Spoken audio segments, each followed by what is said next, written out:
Mr. Shieldhand? Mr. Professor. I've marked a barrel of Bill's brandy. Excellent. Then go down to the lower town and order a barrel and we'll see what happens. You mean I no longer need a special permit? Correct. You're now on an official mission for the town guard.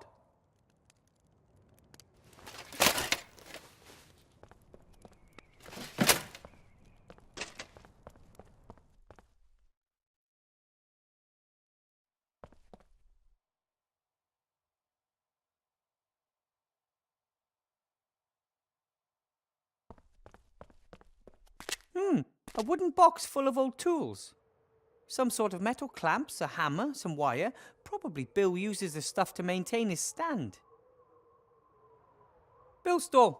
During the day, he sells stuff from the upper town that you can't normally get down here.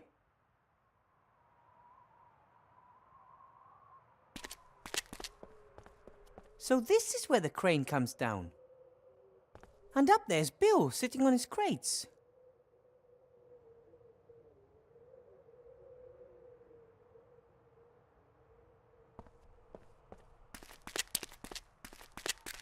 Bill also built the outhouse. Remy says he's rented this entire strip along the town wall.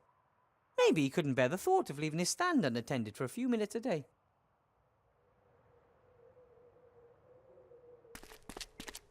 I'll take the hammer.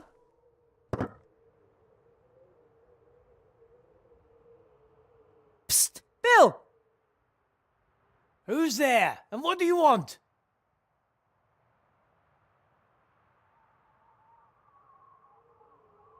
My name is Guybrush, and I want to be a pirate. Hello? I said... Yes, I heard you. I just can't believe you tried that old gag. Sorry. Who are you, and what do you want?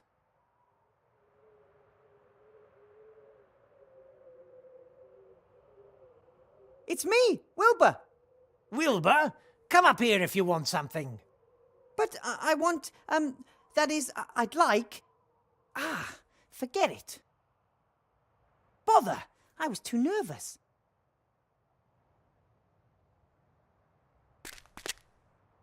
Psst, Bill! Who's there, and what do you want?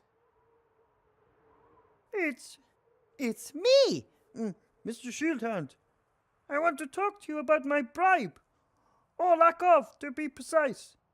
Why do you call yourself Mr. Shieldhand? Because I am... Anton. Anton Shieldhand is my name. And I want a bribe. Petey, is that you? It's bloody dark down there. Yes, it's me, Petey. Why are you putting on a funny voice all of a sudden? You really are a crazy dog. So what can I do for my favourite errand boy? I need a barrel of brandy for the inn. No problem. What's the password?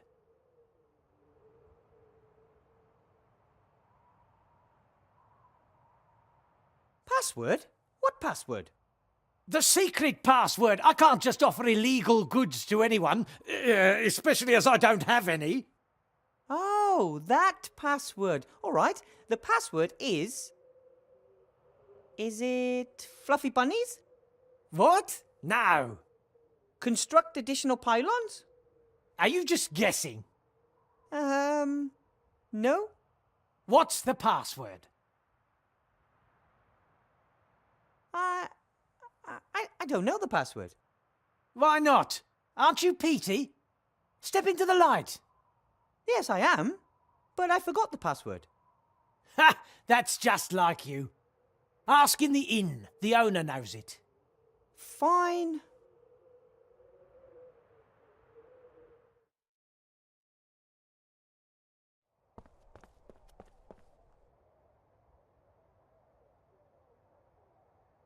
At the moment, more people live outside the town than inside it. Most of them are refugees. There were days when the wagons were lined up nose bag to bumper and the road was full of them as far as the eye could see. This is one of the entrances to the underground world of the rats. Rats represent one of the town's largest population groups. But many don't think of them as real people and they don't have many rights. Remy and the arch-mage have been trying to change that for a long time, but some think that the rats entered the town illegally and consider them vermin.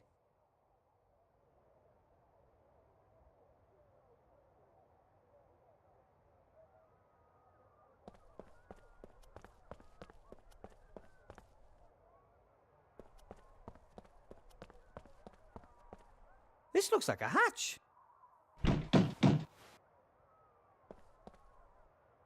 Hello? Aloha. Are you talking to the enemy? Who are you? My name is... Shh! If you tell an agent of the government our real names, you'll endanger the entire organization. What do you want to call us? My name is John. No, Paul. Next to me is, J-Stop. Your name is Paul? But you're a woman. Gender is just one of the fictions indoctrinated by the patriarchal society. Oh, really? I didn't know that. What are you protesting about then? We're protesting against exploitation, against discrimination, against poverty, and against the destruction of the environment. Wow, those are all important issues. What do you plan on doing? We're already doing something. We are demanding that things change. We've made a petition. And we're putting together a list of demands. We're still working on the wording. Problems with the neutrality guidelines. How far have you got? Dear brothers, stroke sisters in arms, other forms of resistance are available. Fellow countrymen, countrywomen, country transsexuals, country gender nonconformists. Getting back to the whole making a change thing. If you want to make a difference, you can write "like" on a piece of paper and pass it through the hatch. Then everyone will know you support our cause.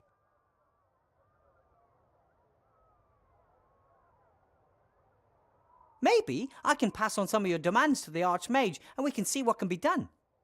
We demand that no one in Aventasia should ever be poorer than average. Isn't that mathematically impossible? Not at all. If every resident got exactly the same amount of gold, then no one is poorer than the average. But if everyone gets the same amount of gold without having to do anything for it, why would anyone bother to earn the gold in the first place? Only someone who belongs to the rich elite could ask something like that. Did you build the barricade? Aye, that's right. Do you like it? Yeah, it's beautiful. But it kind of blocks the whole street, doesn't it? We're gonna dry you lot out till you give us what we want. But the upper town is supplied by airships. We won't move an inch until you stand starving and freezing before us. But we've got plenty of food. And if my rabbit sheep didn't always take my bed, I wouldn't freeze either. I told you it doesn't work like that. We're protesting here, and there's nothing you can do about it.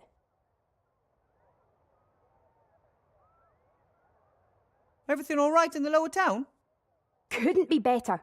The fire of protest is stoking up hell. People are being drawn closer together by a common noble goal. And because of a lack of space. Wheesht! Why did you set up the barricade here and not at the gate? That would have given you loads of extra space. And the inn would have been on our side too. Our barricade is more visible this way. The elite should quake at the sight of our resolve. I don't think they're doing that. You're clearly trying to drive a wedge between us, Agent. See? The fat cats are trying to sabotage us. They're afraid. That's a good sign. Have to be going. May the protest never end. The first and most impressive barricade I've ever seen.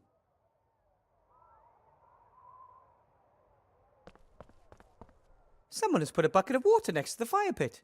Security isn't normally a priority in Seastone. But with all these wooden houses, I'm glad to see an exception. Usually citizens and visitors to the inn warm up by the fireplace on cold nights. Paper, wood, everything's here, except for someone looking to warm up.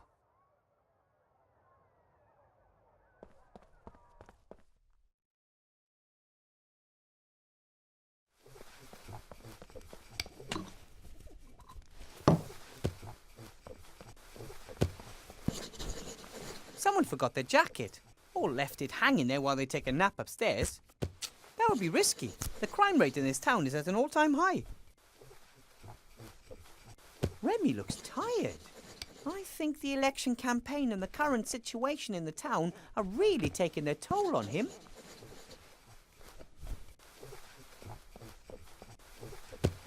Hello, Remy. If it isn't the magic school's new star professor. How was your first day, Wilbur?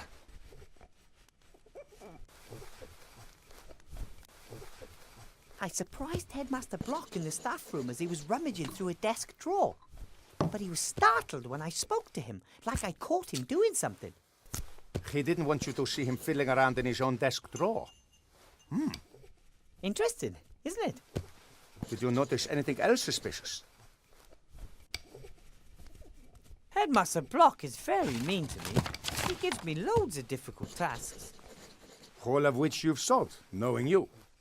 Yes, but then he gives me new tasks that are even more difficult. And even if I worked through the night, I still couldn't finish them all. No one could. Interesting and curious. If he wanted to represent you as the arch-mage's bad choice, then he wouldn't have given you exercises that are clearly impossible. People would realize what kind of game was being played, and the trick would backfire. First, there was the desk drawer, and now this. Something's not right. That's what I think too.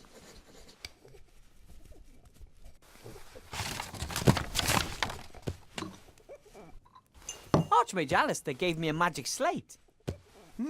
That's just like him. He likes magical playthings.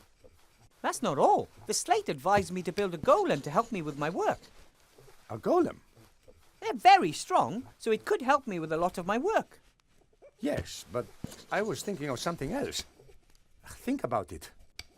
We agree the arch-mage is the most powerful living wizard. Of course. No one could touch a hair on his head with a magical attack. But brute force, a stone to the head, a knife in the ribs. That could be a possibility. But now imagine that he had a bodyguard, a big chap, hard as stone.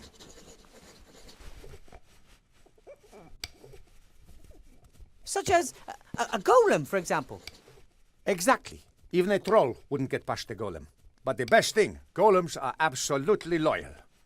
They simply cannot help but follow their master's commands. And if I order it to defend the Archmage with its life...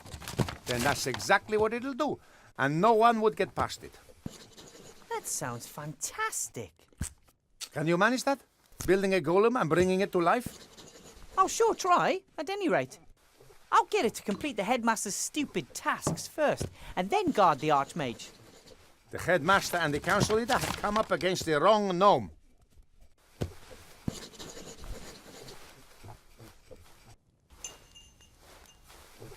You don't look all that happy yourself. Tough day. Tough week. I'm worried about the Archmage's safety. The situation in the town is explosive. He was heckled on the street while checking up on a field hospital down there. But it was just some wound-up idiots. I'm worried about the one assailant who has enough brains, resources, and volition. Someone? Like Headmaster Block? Hard to imagine, but it can't be ruled out. We need more information. The council leader was standing up by the new lottery drum, dictating tomorrow's edition of the Lookout to a reporter. Yes, she has the Lookout under her thumb. She's a horrible piece of work. Ambitious, stubborn, and unscrupulous. A dangerous combination. Comes from a humble background, but got her feet under old Van Buren's table. Tried to persuade him to do all sorts of new business deals and start a career in politics. Many say he died so young because he finally wanted to be left in peace.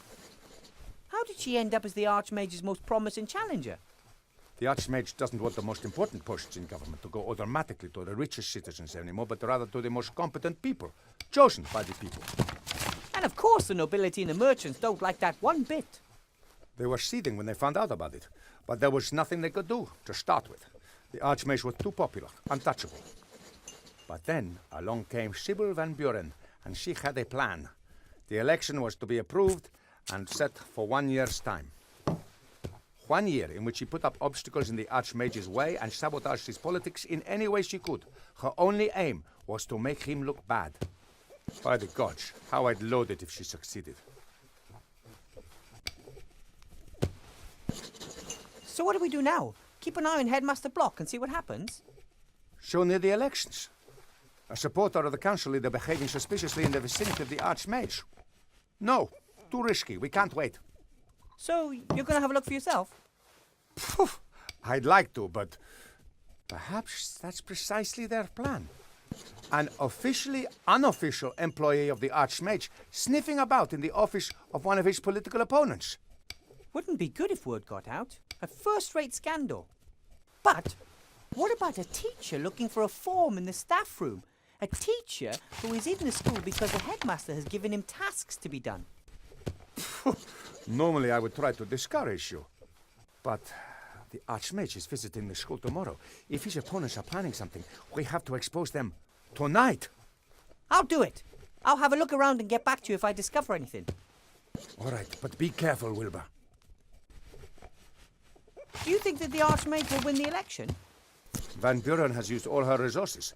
They're powerful, rich friends with important posts at the Seastone lookout. It's the only newspaper left in town.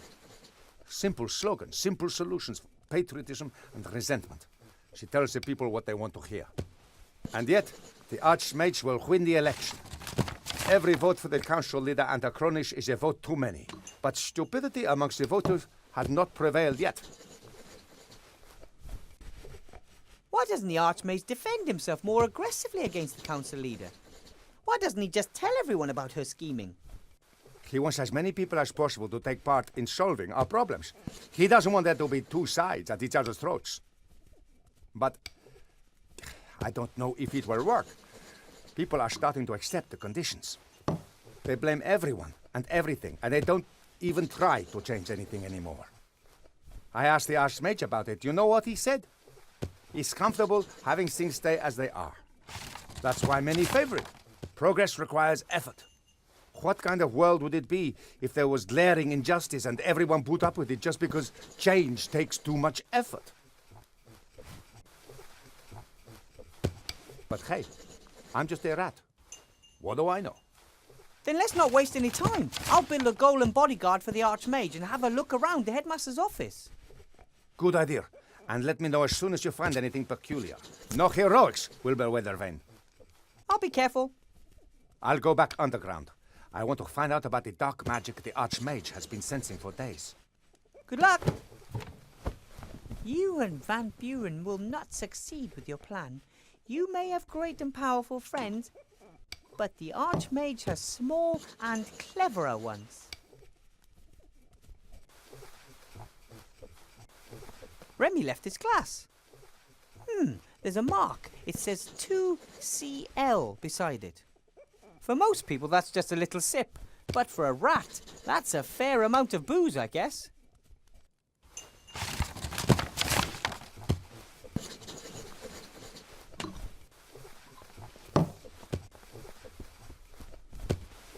Wow! A two-headed ogre. I've heard of those. I never thought I'd actually ever see one of those in real life. Or smell it.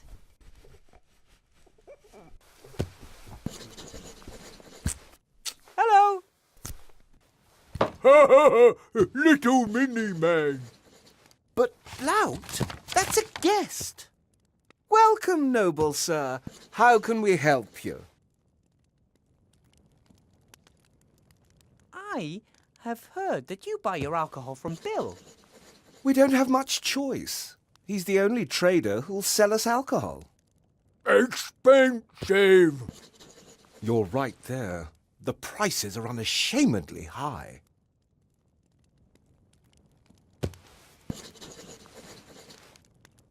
Would you perhaps be interested in a barrel of brandy?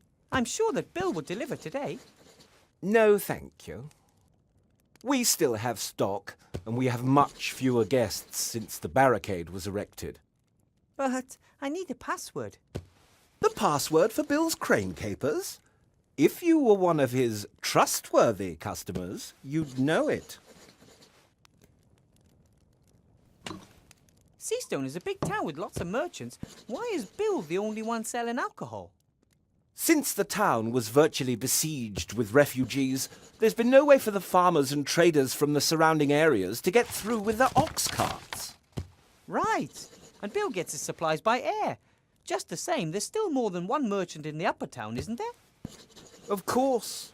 Bill trades alcohol, another trades in lamp oil, the next one in mana potions.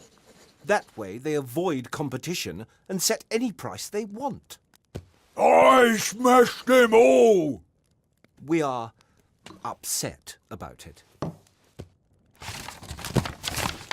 How about we try and bring down Bill and his exorbitant prices? What are you thinking of? Bash him? Well, let's just say I could put the long arm of the law onto him. Shield hand? Tin Man. I don't know.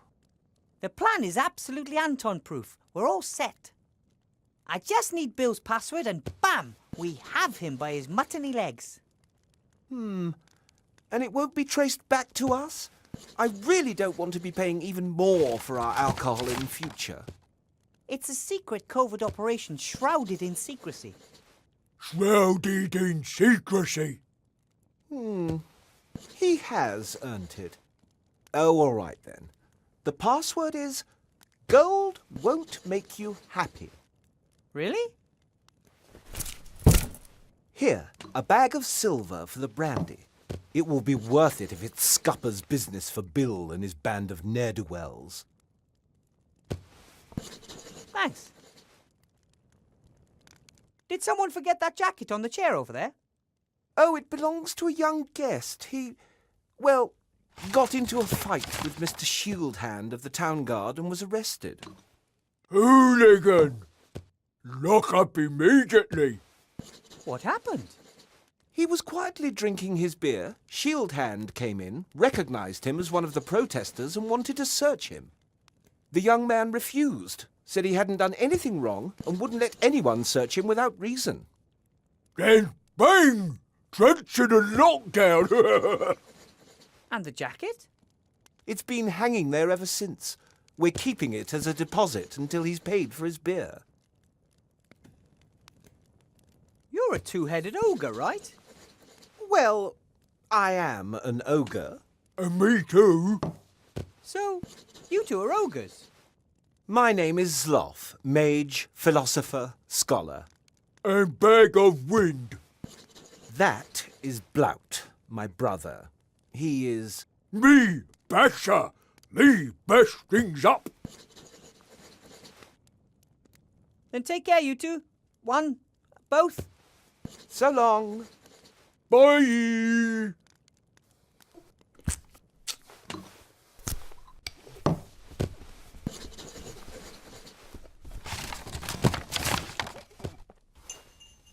The jacket belongs to a protester. It has several patches and a badge pinned on the front. No one noticed.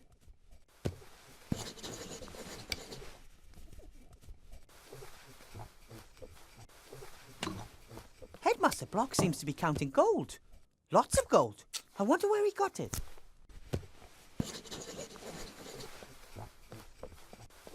Hello, Headmaster Block.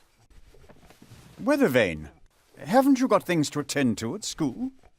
I'm sort of still on the job. I'm just getting some tools from the town. Fine. I have to admit that your performance today did not disappoint me. Really? I didn't expect anything. Thus, I was neither surprised nor disappointed that your results do not look good when compared to those of a qualified specialist. What are you doing there, if I might ask?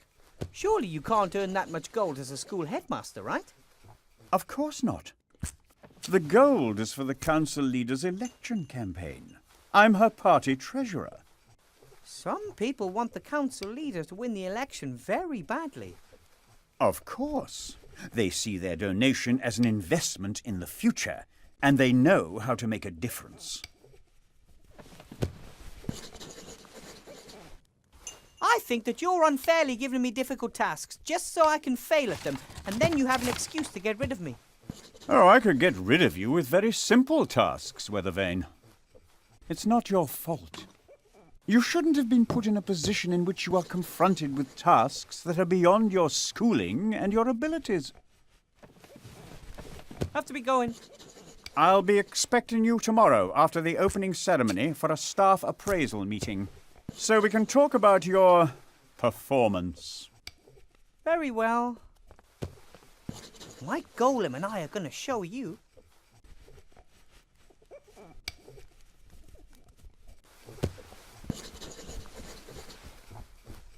Hopefully I can sleep in my own bed tonight. A bed here at the inn would overtax the contents of my wallet.